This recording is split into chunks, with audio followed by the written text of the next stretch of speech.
Good afternoon, everyone. My name is Putri Azara Sasatila. So I am student of English Education Department in Class C, Yogyakarta State University. So right now, in this opportunity, I'd like to present and explain you all about strong and weak syllables. So why this is important for us to learn about this material? This material can introduce us how to learn the intonation of words. So if we use the wrong intonation, so it may be inferred different if we spoken it. Well, strong syllable is used when we spoke it stronger and longer, and we must put more stress on the word. Vice versa, in which syllable we use weaker sounds and we not put any stress in the word. The easiest way to distinguish between where the strong and the weak syllable is based on the stress. So a stressed syllable is almost always the strongest one, while the unstressed syllable is a weak one. So a weak syllable consists only of consonants. It's called syllabic consonant. Well, as you see in the table, there is a strong and weak syllable. So the strong syllable is spoken longer with more intensity or louder when we speak it, and we put some stress, like in the word. For example, in the word buy, like that. So the strong syllables is also has peaks consisting of vowels. This is the important one that we have to remember. It has a long vowels, diphthong, triphthong included, except a or schwa, e, e, or u. Further side, the weak syllable is spoken shorter and spoken with less intensity or quieter, and we not put any stress. The piece is the vowels like a, schwa, the schwa, a, and e, or u. Okay, the strong syllable. As you see in the tab, as you see in the screen, it is when the peak is fall from the set a, a, a, a, and I mean, the last one is and then the syllable ends with a coda. For example, the words let, e is the peak and t is the coda. Another example is the word swim. Swim, e is the peak, e is the peak, and m is the coda. So you might be wondering where we should put the stress. So we put the stress if we say it in the vowels, in the sounded, like the let, the speak, right? So we say the let, and swim, e is swim. Okay, the weak syllable. The weak syllable, like we already discussed before, is only have peaks in the vowels schwa, e, u, e, but in e is just a specific condition. So a weak final syllable can also end with the vowels above, like happy.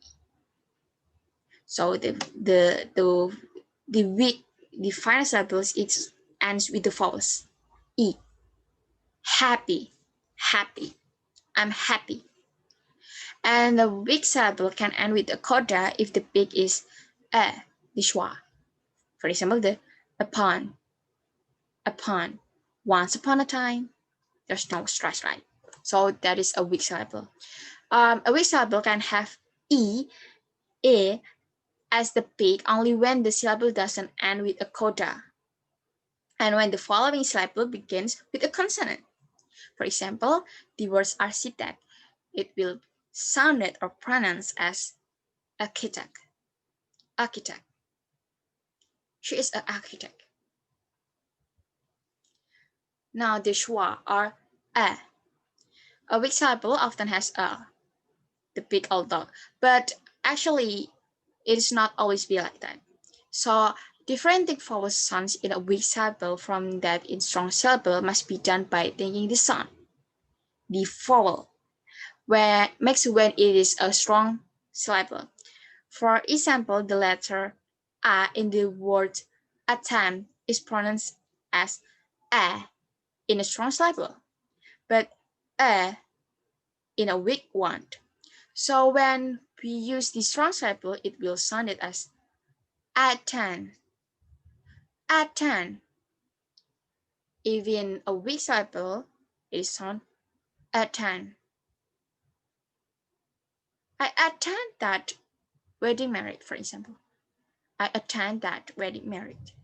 And attend is the correct pronunciation. The vowel E and U. So the vowels E and U only appear in the weak syllables. E is located between the E and E, and U is located between the U and O.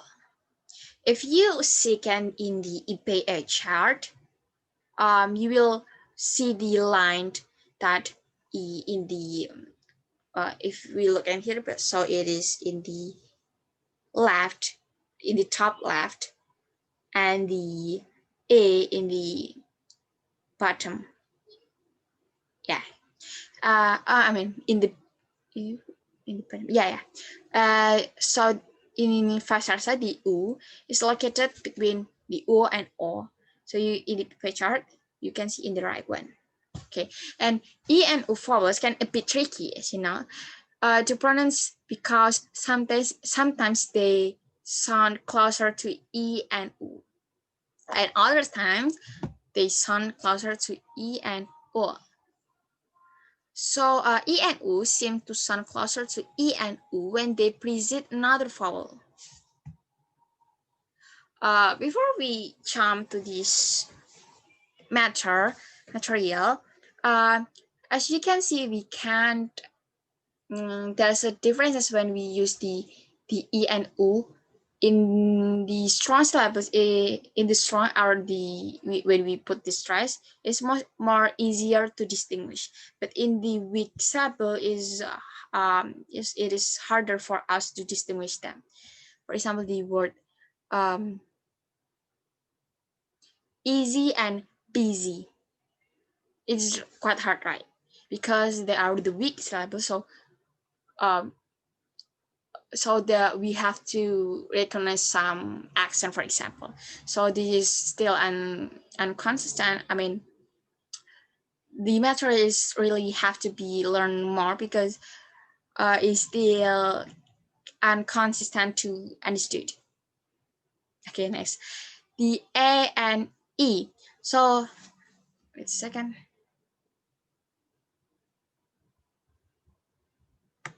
Okay. In the A and E, in words that the end of A and E after one or two consonants is example of happy and valet. And the E in prefixes re, pre, or t, if they precede a vowel is unstressed, like react, create. Remember, we still discuss about the weak syllable.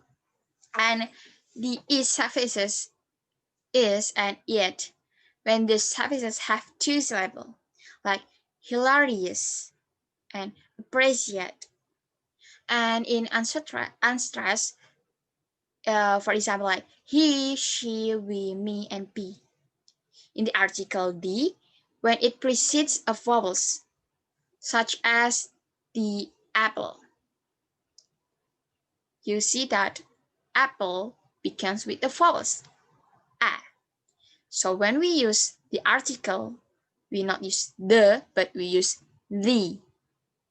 This is where we can find E. Now, where u can be found, so in the all or in the words you, to, into, do, and when these words are unstressed and don't possess any consonant. In the o and excuse me, in the words through and who when unstressed. And the u in words where the u precedes another vowels like influenza. This is when we can find u.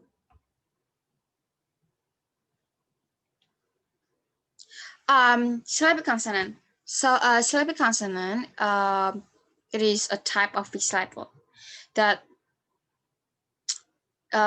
it has a consonant and given with a diacritic mark beneath the symbol. So as you can see in the screen on the screen, it has L, R, or any nasal consonant can be the peak. L, R, or nasal consonant are considered weak when they are pronounced if there is the sound before it or the schwa. For example, like in the words bottle. Bottle actually transcribed as bottle, but sounds like bottle.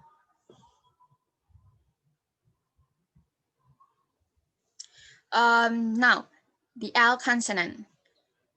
The syllabic consonant L is a weak syllable, and it occurs in the word that ends with one or more consonant that precede L sound, such as in the word, like the first example, bottle and kettle. So if the consonant before L is alveolar consonant, such as T, D, R, S, Z, and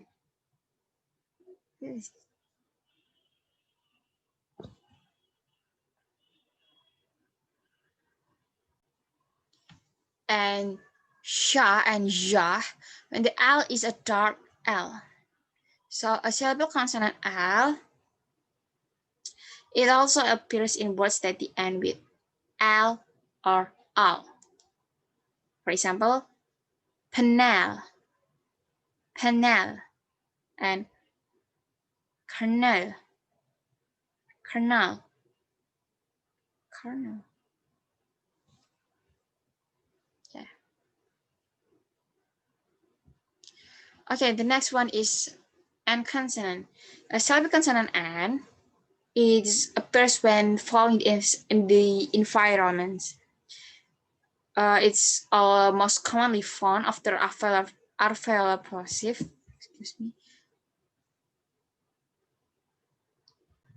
Okay. After alveolar plosive, T and D, and the fricative sh and z. So for syllabic, no, I'm sorry. For example, in the initial position, as in phonetic, and medial and final position when n, as in turn, or in the word trident, it's like turn, trident, turn. Okay. The syllabic consonant R. So this is quite simple. So this type of syllabic consonant is only found at the end of words pronounced with erotic accent. So you might be wondering where is the difference between the erotic and non-erotic accent. Non-erotic accent we not use. We not can hear the R clearly. For example, in the word particular. In erotic accent we use particular. Particular, particular. But in non-erotic accent, we may say that as particular, particle. So as you can see, non-erotic accent not really put any R in the speak, I mean in the pronunciation. Another example in the words bird. Bird. In the roti accent we use bird, bird, but in non-roti accent we use bird, bird. So that's all from my presentation about the strong and weak syllable. I hope you all could understand what I'm present, and I hope this material will be really useful for you all. Thank you for hearing my presentation. Thank you.